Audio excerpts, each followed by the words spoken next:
Well, Bruce Willis dropped in the other day. And now Bruce Willis. Bruce Willis. Bruce Willis. Oh, no. You are so cool. You know, you are really cool. Bruce Willis relocated to a care home on August 15th, 2025.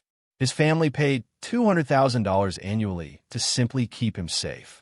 The man who used to yell over explosions in Die Hard cannot speak anymore. But that isn't the worst. Emma shared something she held back for years. She believed Bruce was being aloof. She had no clue his brain was dying slowly. The illness had been taking him from us long before anyone was aware. What his relatives found out will shatter your heart. March 19th, 1955 is the birth date of Bruce Willis in a tiny town in West Germany named Idar Oberstein. His dad was an American soldier who was posted there following the war, and his mom was a German lady from Kassel. Bruce's life was divided between two worlds from the very beginning. He grew up on a military base infested with the specters of a new war, sandwiched between American discipline and German ways. But at the age of 2, all this changed. In 1957, his father deserted the army, and the entire family crossed the sea to New Jersey. Bruce was no longer the boy from Germany overnight. He was just one more boy in one tough American neighborhood, filled with factory men and working families. His father worked with metal, and his mother worked odd jobs at banks.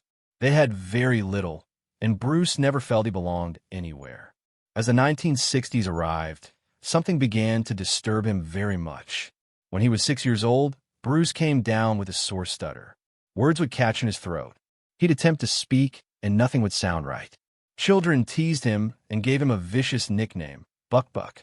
He'd fight back with his fists, wild swinging, just to protect himself. But the humiliation of not being able to speak properly haunted him. Other times it'd take him minutes to form a sentence. It destroyed his confidence. By the age of 10, school was already war. The stutter not only hurt, it also alienated him. High school might have been the turning point. He skipped class simply to not get called on. He played pranks to divert attention from his speech. But in the early 1970s, when he was about 15 years old, one day he dared to join the drama club, and something miraculous occurred. The instant he got on stage and recited lines, the stutter vanished. Magic. He could talk without stuttering, freely and clearly without fear. For the first time, people heard. Teachers were amazed. Bruce noticed that when he was somebody else, the words flowed easily. He had his voice back through acting. This learning experience transformed everything. By 1973, he was student council president. Despite the fact that some children continued to tease him, he didn't mind. He had discovered something that made him alive. And in 1975, during theater studies at Montclair State University, 2 professors provided him with speech therapy that benefited even more. But in 1977, Bruce grew sick of school. He dropped out and relocated directly to New York City, resolved to pursue something grander. With no money and no contacts, he worked long hours as a bartender just to survive. Sometimes he had to crash on couches or sleep in tiny apartments. But he made people laugh. He skated to work. He played the harmonica for tips. He turned the bar into a stage. Those years were messy and hard. He faced over 100 rejections in his first year. But gradually he began getting roles in off-Broadway productions. His first serious role was in 1977 in a play titled Heaven and Earth. Despite the poor pay and constant rejection, he continued. Occasionally, he would have to sleep on the benches when things were tough. But individuals began to take notice. He received small parts in commercials, movie bit roles, and finally in 1980, a cameo with Frank Sinatra. But one evening while working as a bartender, he became involved in a brawl defending someone. His nose was severely broken. Emergency surgery was required. Surgeons warned the injury could damage his voice, but he healed. He returned harder. The scar remained, and it provided him with a certain toughness. At that point in time, no one knew he'd end up being one of the world's biggest action stars.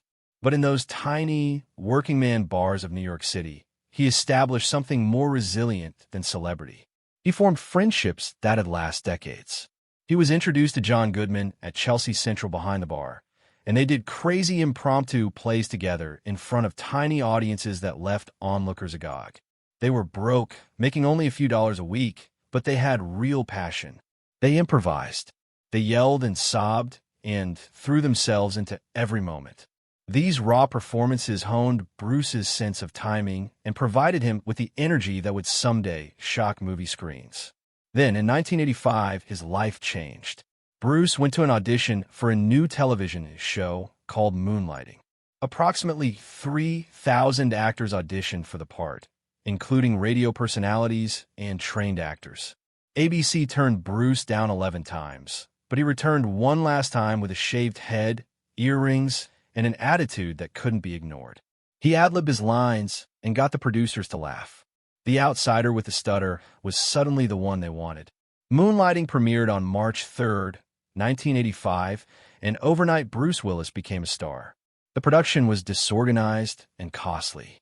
Twice as long to shoot as any other show, episodes were 120 pages long. Bruce's charm, pace, and unpredictability kept alive, though. He butted heads frequently with co-star Sybil Shepherd. Set tensions were in full boil by 1986.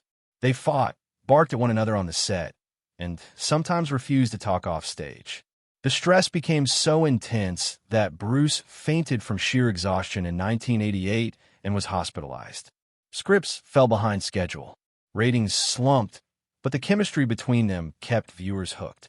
Off stage, Bruce was burning out, but on stage, he was electrifying. Meanwhile, this was all going on. Bruce stunned everyone by dropping a music album entitled The Return of Bruno in January of 1987. No one thought a TV celebrity would top the charts, but he managed to do just that. The album went gold, selling 500,000 units. It even rose to number 2 in the UK. Critic eyes were rolled, but critics didn't matter. Bruce crooned with soul greats and made it into something unforgettable. It was weird, brazen, and zany just like him, but the grind was wearing thin. Producing Moonlighting episodes costing over $1 million each, Bruce was at his wit's end. His co-star's pregnancy in 1987 led to even more delays, and a huge writer's strike in 1988 closed the show down for good. May 14, 1989, marked the finale of the show at last. Bruce had given it his all. By then, his name had already been ringing in Hollywood. His pay for TV had risen to $50,000 an episode, a long way from the $1,500 stints he had begun with. At that point, Bruce Willis was not cast to play the leading man. He was known primarily as the smooth guy from Moonlighting, and nobody thought that he would end up playing the leading role in a major action flick. But in a bizarre twist, a script titled Die Hard was working its way through Hollywood in the late 1980s. He died, too, and then seemingly out of the blue, Bruce Willis was offered the part. What amazed everyone wasn't so